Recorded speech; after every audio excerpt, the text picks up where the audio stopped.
I like to bring a little audience response into my sermons. And today is one of those days that I want to bring audience response. So whenever I say, I'll give you a hint with 2 words, okay?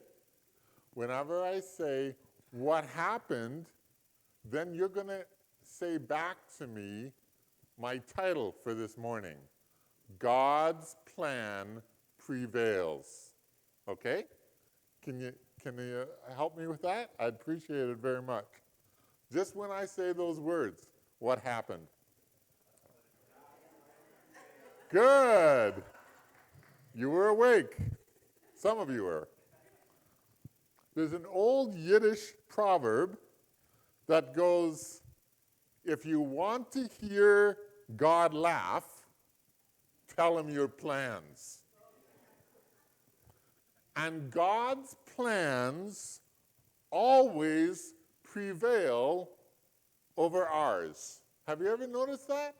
God's plans always prevail over ours, and this is graphically portrayed in our text this morning, Acts chapter 25. Acts chapter 25. And if you notice, yes, we're getting to the end of Acts, and Lord willing, by the end of August, we'll be finished the book of Acts, going through it together. Acts chapter 25, starting with verse 1. 3 days after Festus arrived in the province, he went up to Jerusalem from Caesarea. The chief priests and the leaders of the Jews presented their case against Paul to him. And they appealed, asking for a favor against Paul, that Festus summon him to Jerusalem. Now we have a little behind-the-scenes hint here. They were, in fact, preparing an ambush along the road to kill him. Festus, however, answered that Paul should be kept at Caesarea and that he himself was about to go there shortly. Therefore, he said, let those of you who have authority to go down with me and accuse him, if he has done anything wrong. When he had spent not more than 8 or 10 days among them, he went down to Caesarea. The next day, seated at the tribunal, he commanded Paul to be brought in. When he arrived, the Jews who had come down from Jerusalem stood around him and brought many serious charges that they were not able to prove. Then Paul made his defense.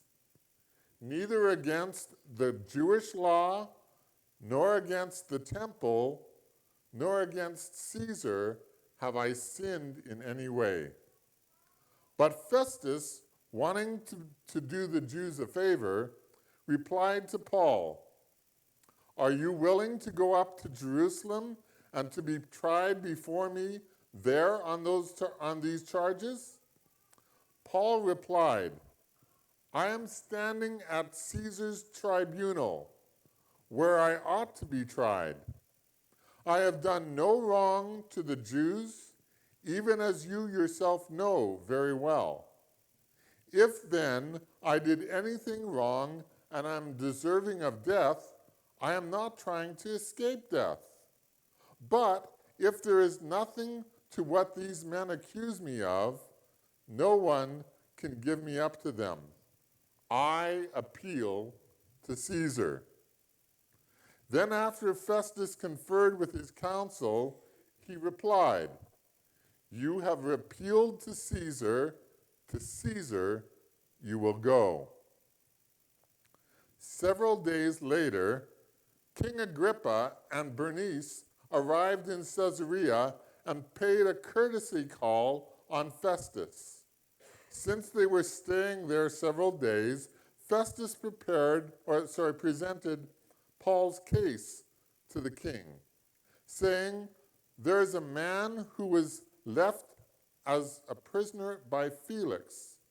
When I was in Jerusalem, the chief priests and elders of the Jews presented their case and asked that he be condemned.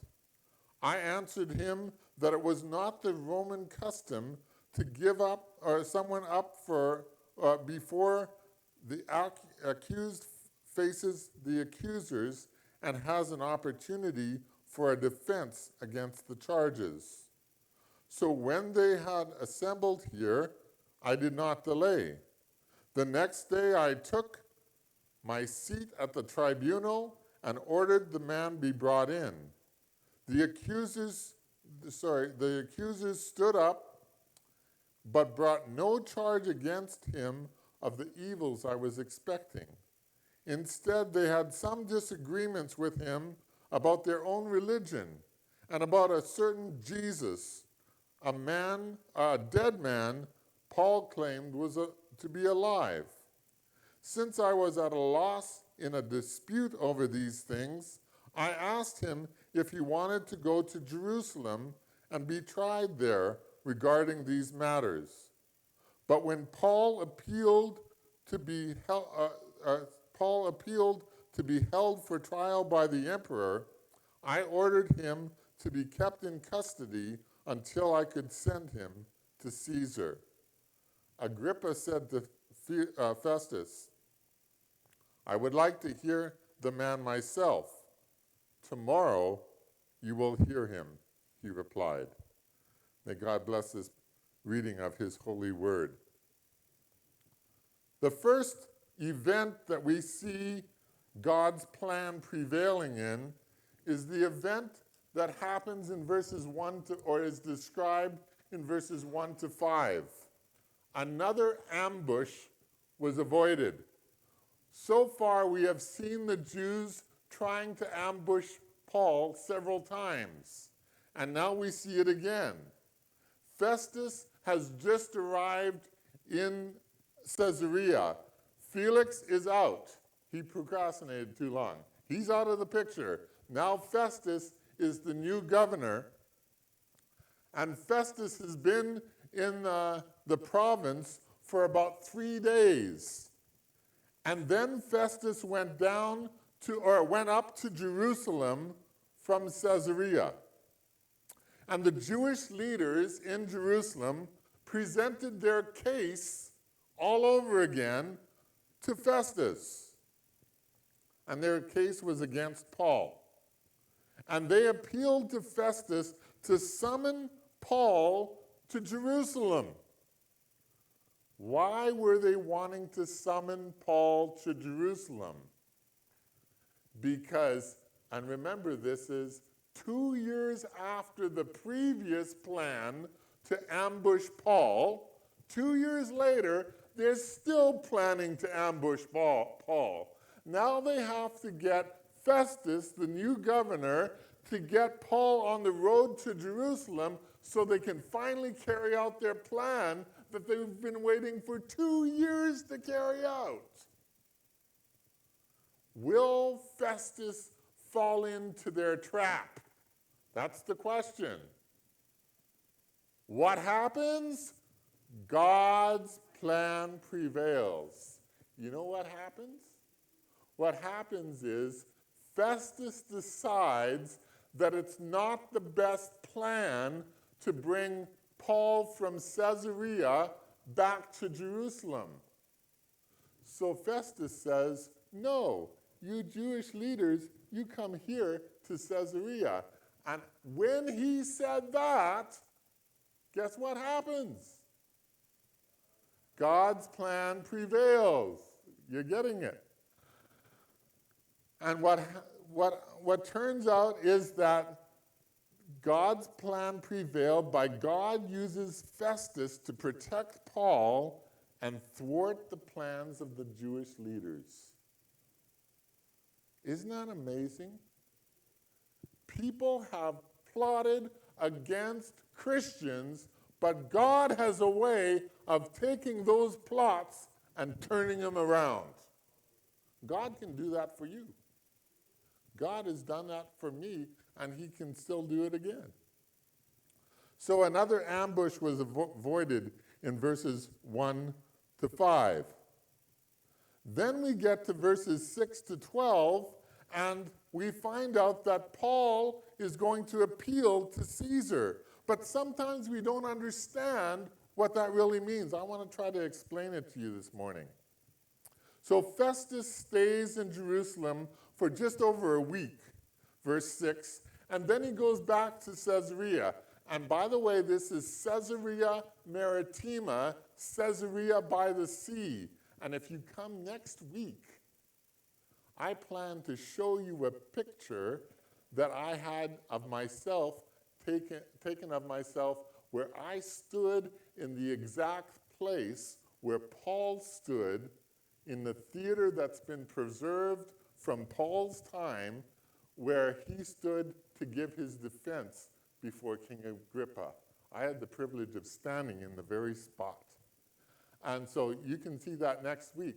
But what happens is God's plan prevails, right?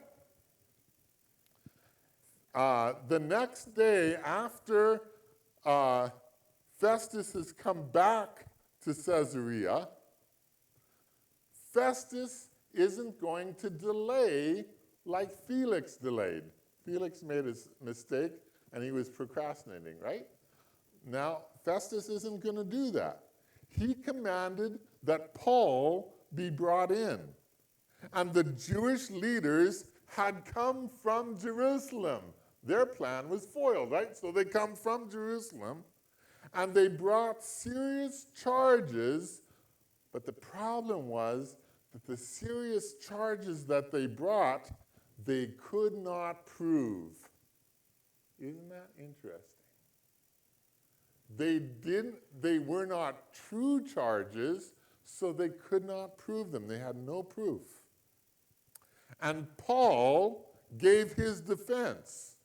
And when Paul gives his defense, he says, neither against the Jewish law, I'm a Pharisee, I know the Jewish law, I know all the Old Testament almost by memory. That's what Pharisees did in their day. He says, neither against the Jewish law, nor against the temple. That was the holy place where people understood that God dwelt. Neither against the Jewish law, nor against the temple, nor against Caesar. That means the Roman emperor. I haven't sinned against any of these people. So why are you bringing charges against me? I am innocent, Paul says. But I want you to notice in verses 9 to 11 that Festus was kind of clever. He knew that the Jews wanted to trap Paul. And he would like to, because he's a brand new governor, he would like to have the Jews on his side. He's a politician. Have you ever seen a politician? Sure you have. And do you know what politicians like to do? They like to get people on their side so that they know that they'll be in favor of them, that they'll vote for them, that they'll cheer for them. They'd like to have a big support group. And Festus was one of these politicians that wanted to have the Jewish people on his side. So he asks Paul for a favor. He says, are you willing to go up to Jerusalem and to be tried before me on these charges?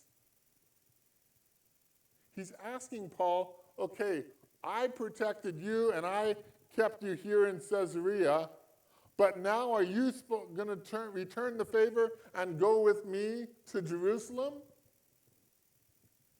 And what does Paul say? Paul says that he respects the leaders, but that he was standing in Caesar's tribunal. That means I'm in a Roman court. And are you going to say that a Jewish court is more significant than a Roman court? Are you going to say, the Romans had taken over the Jews? Are you going to say that the people who have been taken over are more significant than the people in charge? This doesn't make sense. I am standing at Caesar's tribunal, and this is where I ought to be tried. This is the only right thing to do legally. And he says, I've done nothing wrong to the Jews. He's saying the same thing he said before. I have done nothing wrong to the Jews, and even as you yourself know very well. I belong right here. And then he says something amazing. He says, if I have done anything wrong, I'm not worried about dying. I don't want to escape death just because I want you to be nice to me. If I have done anything wrong and deserving of death, I'm not scared to die. Go ahead, kill me. But if there is nothing to what these men are saying, and there wasn't, then no one can give me up to them. Isn't that a little cheeky? Governor, you can't give me up to these guys. I've done nothing wrong. If I've done nothing wrong, you can't do this to me. And then he said the magic words. He said, I appeal to Caesar. In order for Paul to say these words, I appeal to Caesar, he had to be a Roman citizen. If you weren't a Roman citizen, you couldn't say these words. But by saying that he appealed to Caesar as a Roman citizen, he knew there were some rights that he had that other people didn't have. Do you know what was the right of a Roman citizen if they appealed to Caesar? They would get a government-paid trip to Rome to see Caesar personally to deal with this accusation. I want you to think about this. Do you remember when Jesus left his disciples? Do you remember what he said to them? Matthew chapter 28, verse 20. He said, all authority has been given to me. Go therefore and make disciples of all nations. And he said, beginning in Jerusalem, throughout Judea, and, these are important words, to the ends of the earth. Now, there was a common phrase in that period of time when Paul lived concerning the city of Rome. As far as the perspective of the Jewish people, Rome was the ends of the earth. It was as far as the Roman Empire went from Jerusalem. So when Paul got a government-paid trip to go to Rome, he was going to fulfill the ministry that Jesus had assigned to him to be a witness in Jerusalem, Judea, and to the ends of the earth. That was the goal. He was going to get to Rome. What happens? God's plan prevails. So when Paul says, I appeal to Caesar, then a question takes place. Well, Paul's a citizen of Rome, we know, or a Roman citizen, we know that. And then Festus considers or confers with his council in verse 12, I think it is, yeah. And he says, you have appealed to Caesar you will go. You'll get your request. That means he's not going to Jerusalem, folks. That means all the attempts that the Jews had to kill Paul were thwarted.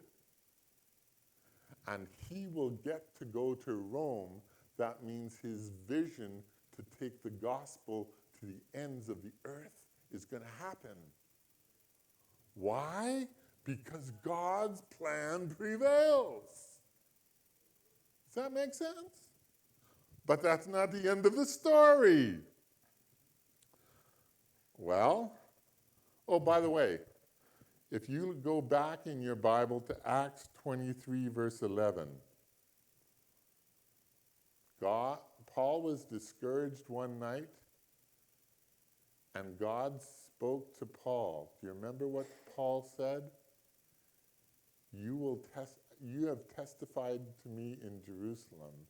You will also testify in Rome. God's prediction came true to the letter.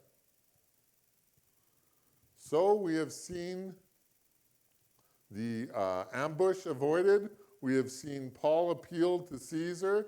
And then thirdly, we see that Festus shares Paul's case. Now there's a new king in town. His name is King Agrippa. And I have to be honest, I didn't understand who King Agrippa was. Can anybody tell me who King Agrippa is?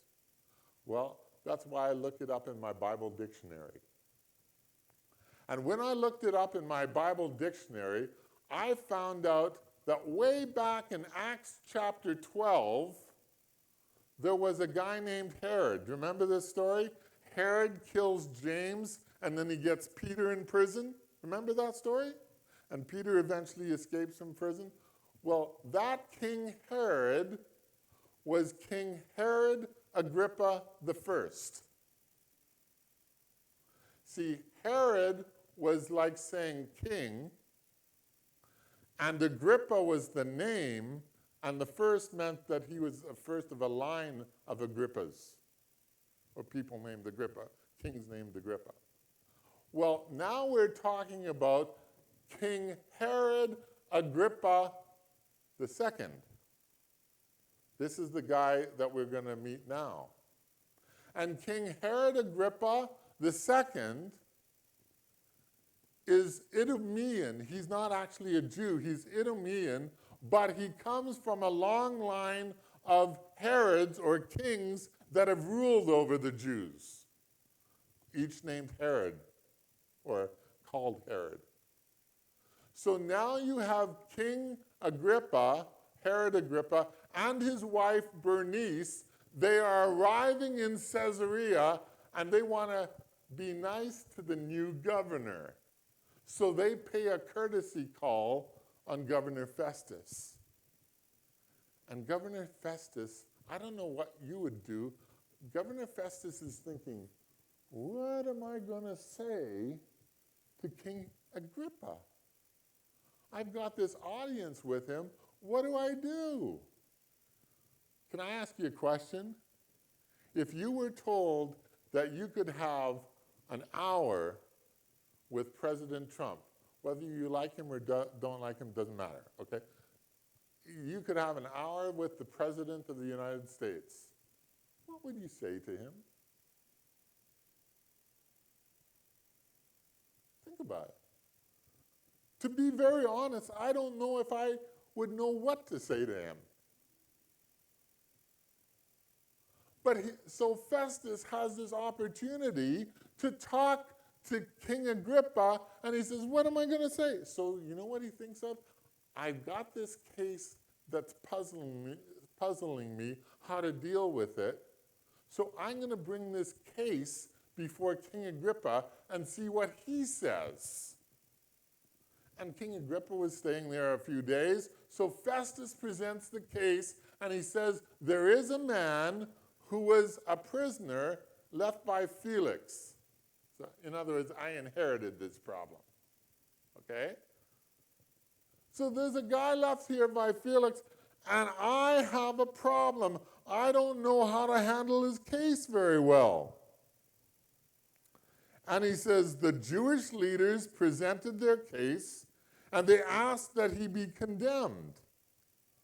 But it's not the Roman custom to give someone up to be condemned or killed before the accuser gets to face the accusers and can give a defense. So they assembled here, and I did not delay. I went the next day, and I ordered the man to be brought in. And the accusers, you know what? It's their problem. They brought no charge that I was expecting. I was expecting maybe he caused a riot. Maybe he killed a person. Maybe he did something wrong. But they didn't bring anything. They brought no charge against him of the evils I was expecting. He says, in fact, they brought some disagreements, religious disagreements, about a certain Jesus. And notice what Festus thinks. Festus thinks that Jesus is a dead man, who Paul says is alive, when really he's a living man that Festus thinks is dead. So a certain Jesus, a dead man, that Paul claimed was alive. And he says, I'm at a loss in this dispute. I don't know how to handle it. And I asked him if he wanted to go to Jerusalem. Obviously he didn't, because Paul appealed to be held for trial by the emperor. And now I have to send Paul to Caesar, but I don't know what to, if I send Paul to Caesar, I have to give him a report. Caesar requires a report about why I'm sending him to Caesar. And I don't know what to write. So, King Agrippa, would you help me? Would you do my homework for me? Would you put this guy on trial? And if you put him on trial and I'll take notes, then I know what to say in this letter when I send him to Caesar. And what does Agrippa say to Festus? He says, I would like to hear this man myself. In other words, King Agrippa is being nice to the new governor. He said, sure, I'll listen. And then the governor says, tomorrow you will hear him, and you'll have to come back next Sunday to hear what he said. But the point is that we have a king, King Agrippa, who was the king of the Jewish nations, but he was not a Christian. Think about that. He was not a believer in Jesus Christ. But now, because he's willing to hear Paul's case, he is going to hear the clearest presentation of the gospel possible. There are some people who would never hear the gospel if you weren't in their lives. Do you know that? Pastor Tim will never meet all the people that you will meet this week. I'll never have a chance to meet them all. But you do. Because God has put you in a situation where you are going to meet them. And he's done that so you can share the gospel with them in a way that I never could. And God put Paul in this circumstance, and he put Festus where he was and King Agrippa where he was for the purpose that Paul could communicate the gospel to King Agrippa. What happened? God's plan prevailed. So whether it was saving Paul's life by not sending him to Jerusalem, God's plan prevailed. Whether it was appealing to Caesar so that he could get a government-paid journey to Rome, God's plan prevailed. Whether it was testifying before King Agrippa, God's plan prevailed. Every case, you almost get the idea that God's in charge. That he is really in control. And let me ask you this question. If God was in control of Paul's life, is it really hard to believe that God's in control of your life and mine?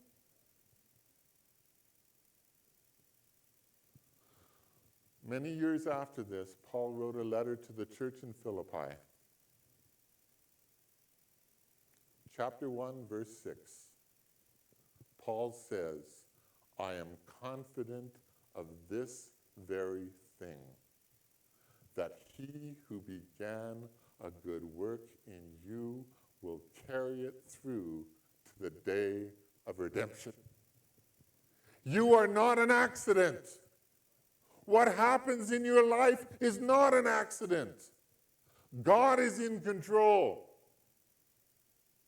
And he will carry through his purpose in your life until you get to see him face to face. There's no accidents, folks. It's all God's plan. And even if you plan something against God's plan, God will thwart that plan because God's plan always prevails in your life as well as mine. And if that's true, I have one question left for you. If God's plan always prevails, wouldn't it be smart to do what he wants you to do? Let's pray. Dear Lord, I thank you for each and every person here. I thank you for where they are in their relationship with you. But I ask you, Lord, that you'd lead them a step closer. If you are already a Christian, maybe there's something in your life that you know you're not following the will of God. It's foolish not to follow the will of God, because no matter what you do against it, his plan will always prevail. It's wise to be on God's side because his plan will always prevail. It's not always easy, but his plan will always prevail. And my prayer is that this morning, someone here, maybe many people here, will quit fighting against God's will in your life and start submitting to it. Whether that means you become a Christian, or whether that means you rededicate your life to Christ, or whether that means you stop disobeying and start obeying, whether that means you get baptized, or that means you become a member of the church family or something, whatever God's talking to you about right now, submitting to his will means you're going to be on the winning side. And while we sing this final song, I give you an opportunity every week to come forward and pray with me, simply by doing so to say, I'm willing to submit to God's will because I know God's plan prevails. Let's stand to sing together, and while we're singing, you feel free to come forward and to pray with me.